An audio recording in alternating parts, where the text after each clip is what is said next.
तरह शारीरिक फार्मूले हैं, मैथमेटिक्स के, साइंस के, फिजिक्स के, उसी तरह से स्पिरिचुअल फार्मूलाज भी हैं। जब आपको स्पिरिचुअल फार्मूला समझ आ जाता है, आपको आत्मिक चीजें जब समझ आ जाती हैं, आपकी लाइफ की ब्लेसिंग, उसकी गवाही, आपका आगे बढ़ना, ये नथिंग होगा, क्योंकि ये आप ही का पीछा करते हुए आपके पास आएंगे।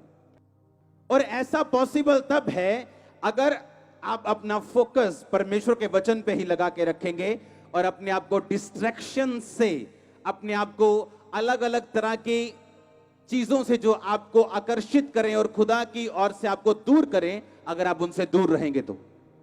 क्योंकि एक बड़ा रिजल्ट लेने के लिए, चाहे वो शारीरिक में हो, बिजनेस में हो, एग्जाम में हो या आत्मिक जीवन में हो, आपको फोकस के साथ उसके पीछे लगे रहना पड़ता है।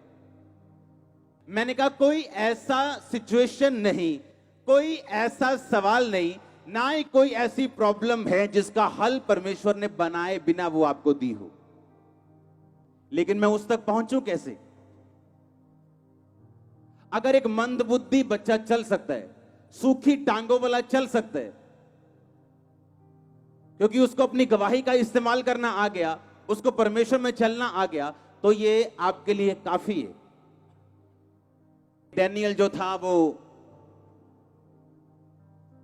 ऐसा क्रिश्चियन, ऐसा यहूदी था उस राज में जिसका राजा अन्य जाति था, पर वो डैनियल को पसंद करता था, क्योंकि डैनियल परमेश्वर की व्यवस्था पे चलता चलता इतना आशीषित था कि जो कोई काम वो करता था प्रभु उसके संग रहता था, इसलिए वो राजा का फेवरेट था।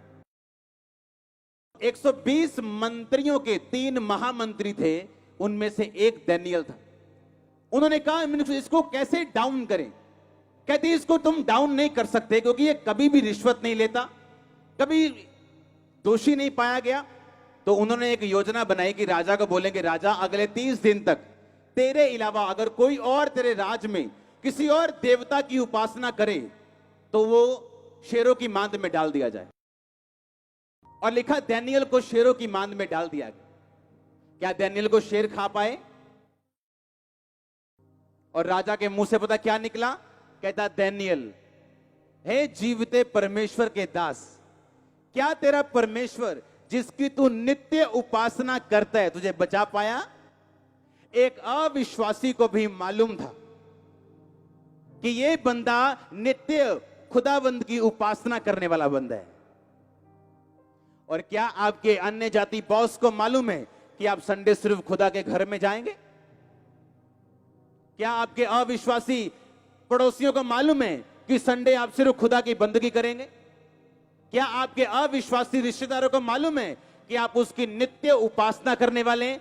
चाहे मौत आए, चाहे बीमारी आए, चाहे कलेश आए, चाहे दुख आए, गरीबी आए, कुछ भी आए, अगर आप ऐसा करने के लिए तैयार हैं तो बाइबल कहती परमेश्वर का यह प्लान है कि वो आपको इतना प्रॉस्पर करेगा, इतना ऊंचा करेगा। ओह, लिखा वो सुख और चैन से रहा। उस सुख और चैन को पाने के लिए लोग 7 समुंदर पार चले जाते हैं, लाखों करोड़ों रुपया वेकेशंस पे खर्चते, पर वो सुख चैन मिलता नहीं, क्योंकि वो बाहर से नहीं आएगा। वो एक उपज है खुदावंद के साथ रिलेशनशिप की, वो एक फसल है। वो तब कटती जब रिलेशनशिप लंबी चलती और अटूट चलती। परीक्षाओं को तुम रोक नहीं सकते, परीक्षाएं आएंगी बाइबल कहती है, लेकिन धर्मी 7 मुसीबतों से भी निकल जाएगा और पापी का कुछ पता ना चलेगा। उसने कहा यहोवा धर्मी को, उसके प्राण को विपत्तियों से छुड़ाता है और पापी का कोई ठिकाना नहीं। बाइबल कहती है, कहता अगर धर्मी इतनी कठिनाई से उद्धार पाएगा तो पापी का क्या ठिकाना।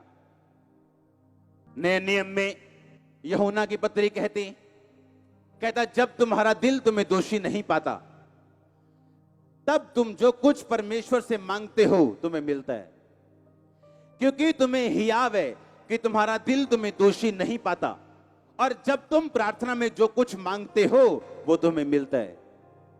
इमेजिन करो एक बंदा जो शरेआम पाप में है, और जब शेर आ जाए क्या वो एक्सपेक्ट कर सकता है कि खुदाबंद उसकी प्रार्थना को सुने?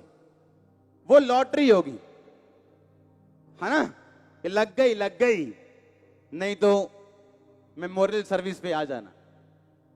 हाँ, लॉटरी है वो। खुदाबंद की रहमत हो गई, किसी और रीजन से हो गई, नहीं तो गए।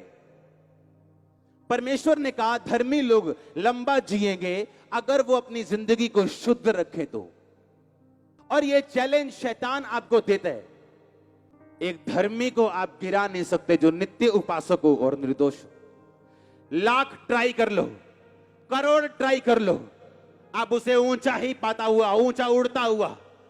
आमीन। अगर ऊंचा, तो ये ब्लेसिंग आपके परिवार पे गिरता हुआ मैं देख रहा हूं।